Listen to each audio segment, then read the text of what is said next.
How many places have you traveled to? I visited all the provinces throughout my country. Who do you usually go with? I often go with my family, sometimes with my best friends. What's your favorite tourist attraction? That would be Venice City in Italy. I love riding the gondola along the canals while watching Italian people live their daily lives. Have you ever been abroad? Yes, I have.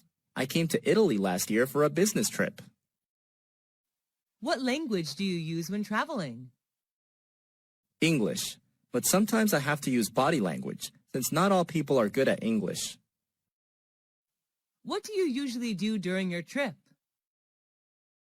I often go sightseeing, take pictures, mingle with the local people, and sample the local cuisine.